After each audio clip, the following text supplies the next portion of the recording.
3 millionnaires qui sont devenus pauvres, ou presque. Benjamin. Avoir l'argent, c'est une chose. Mais garder cet argent, c'est une autre chose. Oui, être riche, c'est une chose. Mais garder cette richesse, maintenir cette richesse, c'est une autre chose. Famille, regardons la vidéo de 3 millionnaires qui ont fini pauvres. Regardons la vidéo de 3 millionnaires en euros et en dollars, mais qui ont fini pauvres. Regardons la vidéo jusqu'à la fin et on revient à la fin de la vidéo. Fais les commentaires. Regardons la vidéo jusqu'à la fin.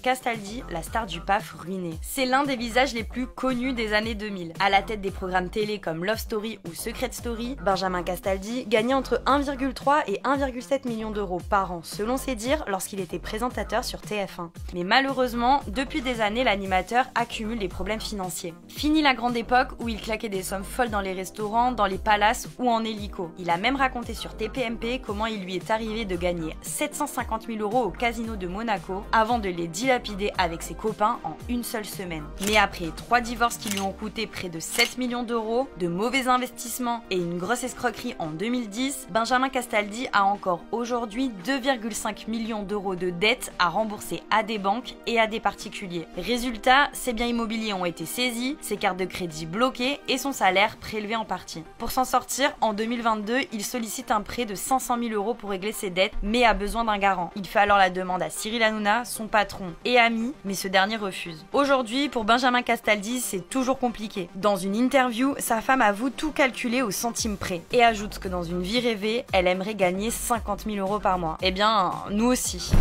Jordan Belfort, le loup de Wall Street. Cet homme ne vous dit peut-être rien, pourtant il y a des chances que vous connaissiez son histoire. Car Jordan Belfort est le véritable loup de Wall Street.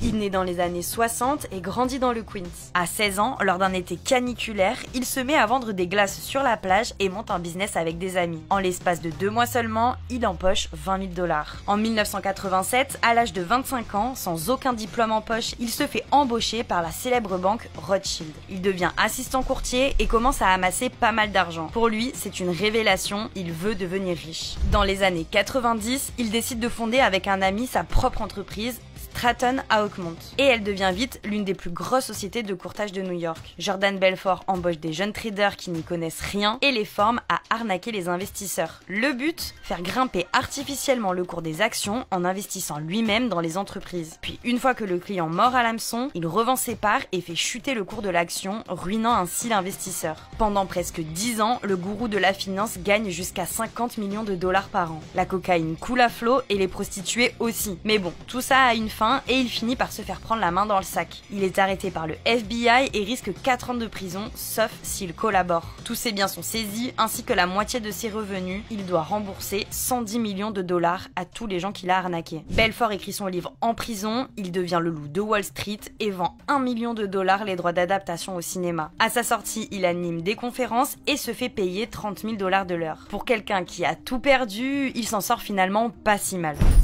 Dennis Rodman, le basketteur déchu. Véritable légende de NBA, il a joué pendant 14 ans principalement pour les Chicago Bulls. Il est à la fois un basketteur de talent connu pour son jeu offensif et un bad boy énigmatique aux tatouages et coiffures loufoques qui fascinent. Au sommet de sa carrière, Dennis Rodman cumule une petite fortune de 27 millions de dollars. Mais le joueur star prend sa retraite en 2000 et se reconvertit dans la télé-réalité. En 2004, il enchaîne les plateaux de cinéma et les shows américains et le basketteur se met même au catch. Malheureusement, son rêve de devenir une star de cinéma échoue et sa descente aux enfers commence. Alcool, drogue, excès en tout genre, il dilapide sa fortune à cause de son train de vie excessif. La police se rend régulièrement à son domicile pour tapage nocturne et même violence conjugale. Dennis Rodman perd tout et fait faillite. En 2012, il doit 860 000 $ de pension alimentaire à sa 3e femme avec qui il a eu 2 enfants. L'ancien joueur ne peut pas payer, son avocate le dit alors ruiné et malade. Provocateur, il rencontre Kim Jong-un en 2013 à l'occasion de l'anniversaire du dictateur et en 2016, il soutient la candidature de Donald Trump.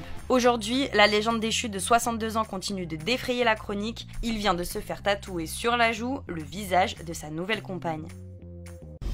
Famille, on parle ici des gens qui sont riches. Ce n'est pas en dollars.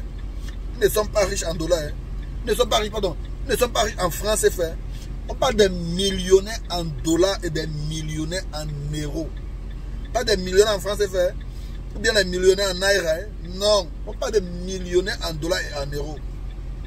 Ouais, ça, c'est une grosse leçon pour nos millionnaires là.